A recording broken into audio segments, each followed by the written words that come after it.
The air in the Prosperity Gulch town hall was thick with the scent of dried apples, pipe smoke, and the self-satisfied pronouncements of men accustomed to hearing their own voices echo. Mayor Thompson, a man whose girth was a testament to the town's supposed bounty, stood before the assembled citizenry, his thumbs hooked into his suspenders. He spoke of harvest yields and municipal resilience, his words painting a picture of a community insulated from want by its own virtue. The almanac predicts a mild season, he boomed, his voice resonating with the hollow authority of unearned confidence. A short chill, perhaps, but nothing our well-stocked larders and God-fearing fortitude cannot handle. A murmur of agreeable pride rippled through the pews. At the very back of the hall, standing in the shadows near the heavy oak doors, Lyra and Vesper remained silent. They were twins, identical in the spare, sharp-boned beauty of their faces and the old, watchful gravity in their eyes, but distinct as dusk and dawn. They had arrived with the silence of falling leaves, their presence a quiet disruption to the room's loud certainty. It was Lyra who finally spoke, her voice not loud but carrying a strange clarity that cut through the haze. "The chickadees are calling low," she said, each word a carefully placed stone. "The bark on the north side of the aspens is thicker than any year our father could recall. The wind, when it comes down from the peaks, does not whisper. It mourns." A few heads turned, expression shifting from curiosity to amusement. Preacher Davies, a man whose piety was as thin as his lips, let out a soft, condescending chuckle. "And what is it the wind mourns, child?" he asked, his tone dripping with patronizing sweetness. Vesper, who rarely spoke, answered for her sister, her gaze fixed not on the preacher, but on the dust motes dancing in the slanted afternoon light. "It mourns for those who do not listen." The mayor's face reddened. He saw not a warning, but a challenge to his authority, an unwelcome note of discord in his symphony of civic pride. He gestured dismissively toward the sisters. "Pay them no mind," he scoffed, forcing a laugh that others quickly joined. "They are the cave twins, after all. Preferring the company of bats and shadows to sensible folk.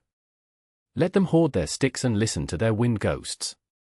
We, the good people of Prosperity Gulch, will put our faith in Providence and well-built homes." The laughter grew louder, a cruel, echoing wave that washed over the two girls. They did not flinch. They simply turned, their movements fluid and synchronized, and slipped out the door, leaving the warmth and the foolish laughter behind them for the cold, honest air outside. The sound of the closing door was a soft, final punctuation to their prophecy. They did not speak as they walked the winding path away from the town, the muted sounds of misplaced confidence fading behind them. Their world began where the manicured pretensions of Prosperity Gulch ended, at the tree line where the ancient pines stood as silent, solemn sentinels. Here, their silence was not an absence of communication, but its deepest form. They moved with a shared purpose that needed no words, their small cabin little more than a lean-to against the gaping mouth of a limestone cave, a place the townsfolk viewed with superstitious dread. It was their sanctuary, their fortress, their inheritance. The next morning, before the sun had even troubled the jagged eastern peaks, the work began. The air was sharp, carrying the first premonition of frost. They took up the great crosscut so their father had left them, its teeth freshly filed to a wicked sharpness. Lyra took one end, Vesper the other, and they leaned into the rhythm of the steel. The saw sang its two-note song, a hungry rasp on the pull, a sighing whisper on the push. They chose the deadfall first, great pines and oaks felled by lightning or age, their wood already partly seasoned where it lay. To the townspeople, this was scavenger's work. To the sisters, it was a partnership with the forest, taking what was already given. Their movements were a study in efficiency, a dance of practiced strength. The muscles in their arms and backs corded with effort, sweat plastering their worn flannel shirts to their skin despite the chill. The rhythmic pull and push became a meditation, a physical prayer. When a great log was severed, the forest floor would shudder, the sound a deep, satisfying thud that was the opposite of the hollow words in the town hall. Then came the axes, their heads heavy and well-oiled. They worked in tandem, splitting the massive rounds. The sharp crack of hickory striking oak echoed through the quiet woods, a percussive beat marking the relentless passage of time. They learned to read the grain, to find the weaknesses, to make the steel do the work. Their hands, already calloused from a life of toil, grew tougher, the skinner leather armor against the splintering wood. Day after day, the sun would rise on the sound of their labor and set on its continuation, the only change being the growing piles of cut logs that surrounded them like the fortifications of a besieged army. Back in Prosperity Gulch, the rhythms of autumn were ones of leisurely conclusion. Merchant Gable stood behind his counter at the Mercantile, polishing a jar of hard candy and dispensing casual assurances along with sacks of flour and beans. "Plenty to go around," he'd say with a practiced smile, gesturing to his moderately stocked shelves. "The mayor's right, a quick cold snap is all we'll see." No need for panic buying. His customers, eager to have their own complacency validated, would nod and agree, purchasing just enough to feel prudent but not so much as to seem fearful. They spoke of the cave twins with a mixture of pity and scorn. The story of their grim warning in the town hall had become a popular anecdote, embellished with each telling. They were peculiar, reclusive, touched by the sorrow of their parents' passing. Their relentless woodcutting was seen not as foresight, but as a symptom of their madness, a way to occupy their grief-addled minds. "Saw them myself," one man said, leaning on the pickle barrel. "Working like demons from sunup to sundown. What two girls need with a mountain of firewood is beyond me. Enough to heat the whole county." This prompted knowing chuckles. The very scale of the sisters' labor made it seem absurd, a gross overreaction born of an unhinged imagination. The women of the town, gathered at the sewing circle, whispered their own theories. "It's unnatural," one declared, pulling a thread tight. "For girls their age to be so grim. They ought to be thinking of dances and suitors, not timber." The consensus was that they were pitiable creatures, lost to the wild woods they inhabited. While the sisters measured their progress in cords of wood, the town measured theirs in social calls, finished quilts, and the slow, pleasant fattening of livestock for the winter slaughter. They saw the golden leaves of the aspen and thought of beauty. Lyra and Vesper saw them and noted how quickly they fell, how the branches were left stark and bare, preparing for a burden. The townspeople looked at the clear, crisp blue of the sky and felt invigorated. The sisters looked at the same sky and saw a brittle, fragile ceiling that would soon shatter and give way to a fury of grey. The dramatic irony was a chasm growing wider with each passing day, a gulf between the town's comfortable illusions and the brutal, physical reality the twins were building with their own two hands. The mountain of cut logs surrounding their camp grew to an intimidating size, a raw, chaotic testament to weeks of unceasing toil. Now came the second act of their great labor, moving the wood into the sanctuary of the cave. This was a task of brute force and endurance, a relentless battle against gravity. They used a simple wooden sledge their father had built, its runners worn smooth from years of use.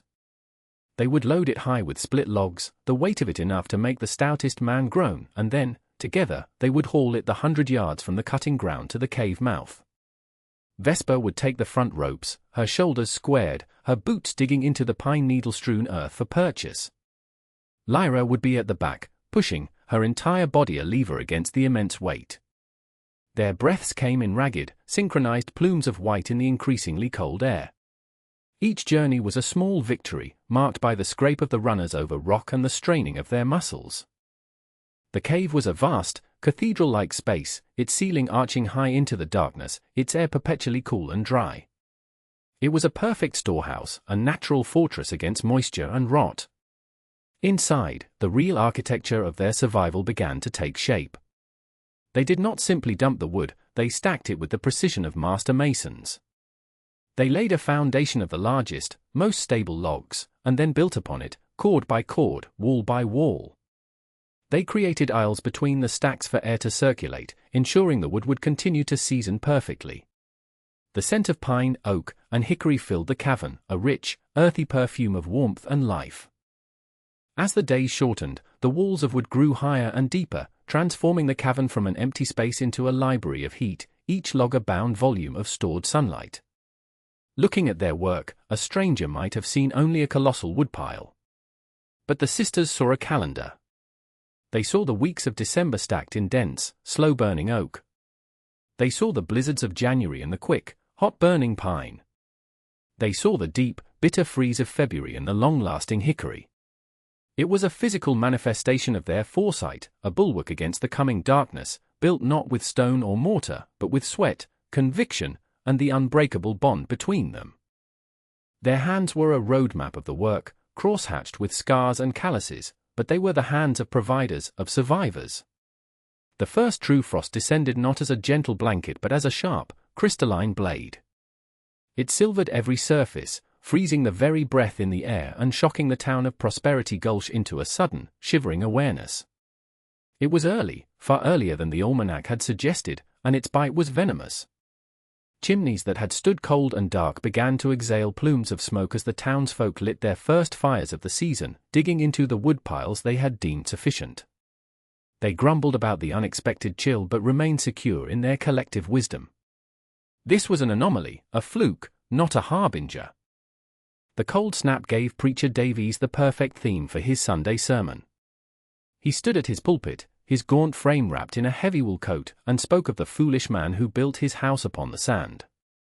Faith is our foundation, he declared, his voice ringing with hollow piety. And this community is our house, built upon the rock of shared values and mutual support. We face the coming chill not as isolated individuals, hoarding our resources in fear. He paused, letting his gaze drift meaningfully toward the hills, but as a flock, warmed by the fire of fellowships. The congregation nodded, the words a comforting balm against the drafts that snaked through the church. Later that afternoon, a group of youths, emboldened by the preacher's thinly veiled scorn, rode their horses out toward the forest's edge. They galloped past the cave, their laughter sharp and cruel in the frigid air. "Cave twins," one of them shouted, his voice cracking with adolescent bravado. "Enjoy your fortress of sticks. Hope you have enough for 1,000 winters." They wheeled their horses and sped away, leaving their taunts to hang in the air. Inside the cave, Lyra and Vesper heard them.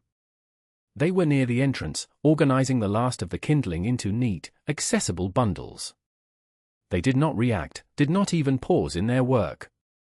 The words were meaningless, the buzzing of insects against the great, solid truth of their labor. Their focus was absolute, their world contained within the reality of their preparation.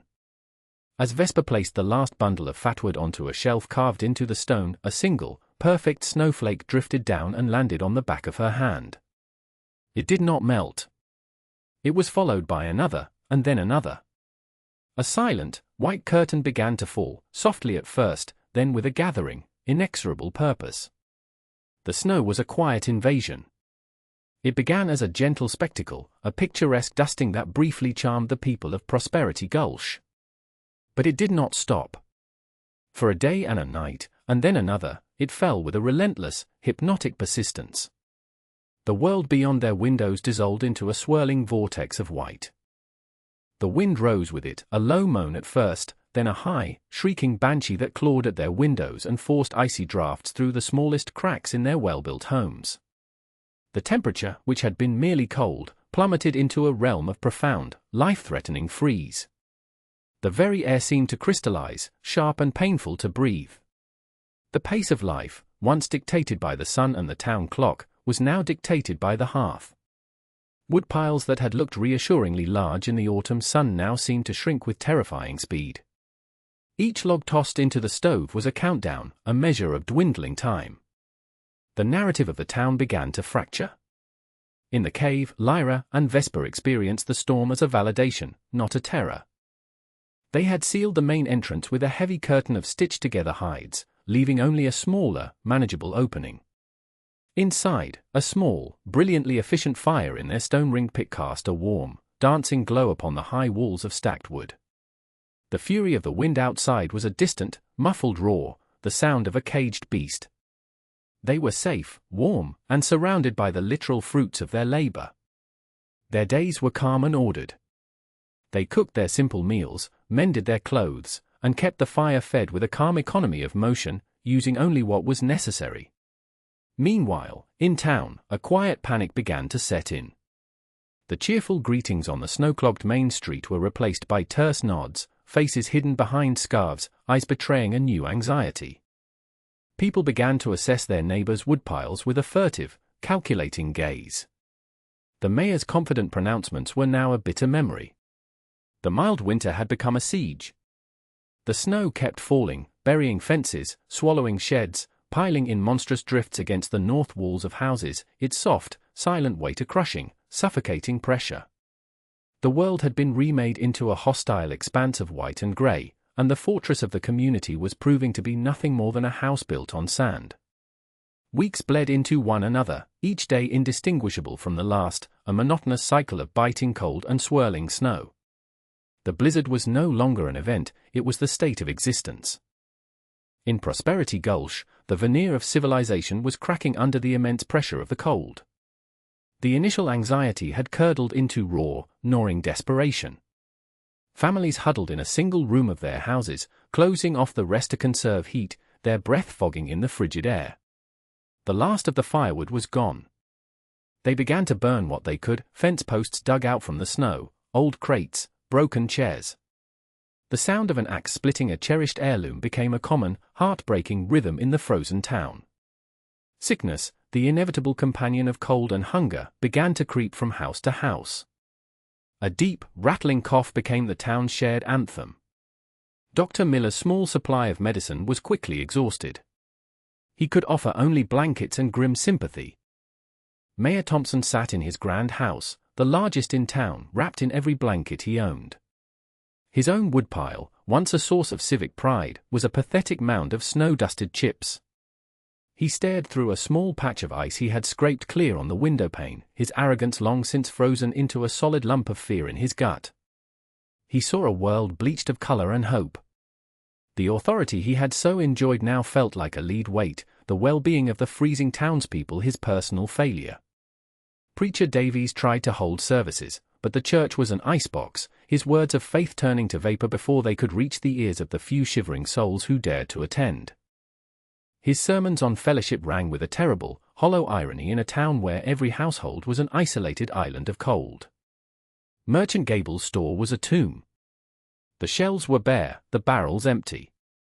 The promises of abundance he had so easily dispensed now mocked him in the frozen silence. The laughter that had once filled the town hall at the expense of the two sisters was a distant, shameful echo. There was no laughter in Prosperity Gulch now, only the howling of the wind and the chattering of teeth. The town was dying, not with a bang, but with a slow, inexorable freeze, a quiet surrender to the elemental truth they had so arrogantly dismissed. It was Mayor Thompson who finally broke. The sight of a small child, her face blue with cold, being carried down the main street was the final fracture in his pride. He knew there was only one place left to turn, one final, humiliating hope. He pulled on his heaviest coat, his movement stiff and slow, and went first to the church.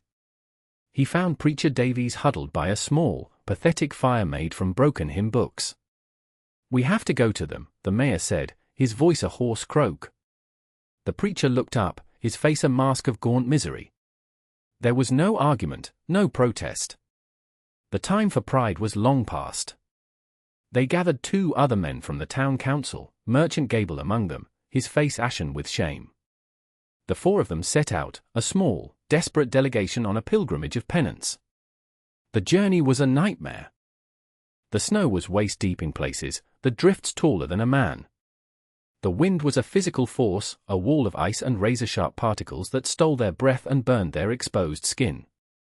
Every step was a monumental effort, a plunge into a freezing, indifferent sea of white.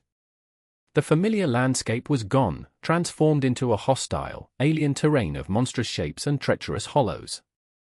They had no path to follow, only a desperate hope and the memory of where the cave lay. They were guided, eventually, by the faintest trace of smoke in the air, a scent so rich with the promise of warmth it seemed like a divine miracle. It drew them onward, a lifeline in the white wasteland. After what felt like an eternity of brutal, soul-crushing effort, they stumbled into the clearing. They stopped, breathless and broken, and stared.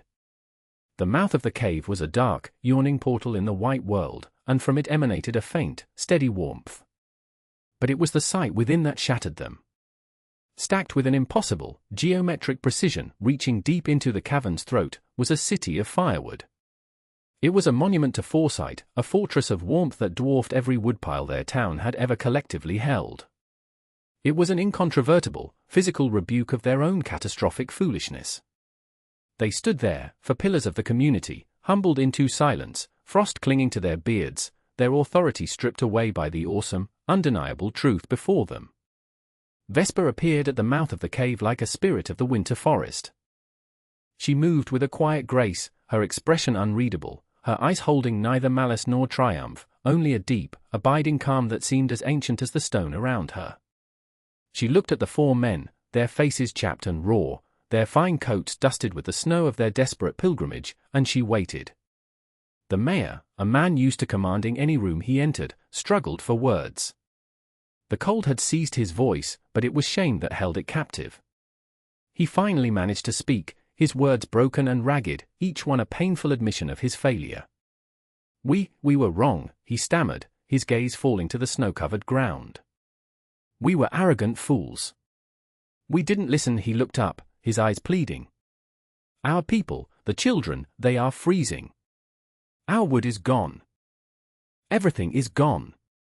We are asking for your help." Preacher Davy stepped forward, his own face a portrait of contrition.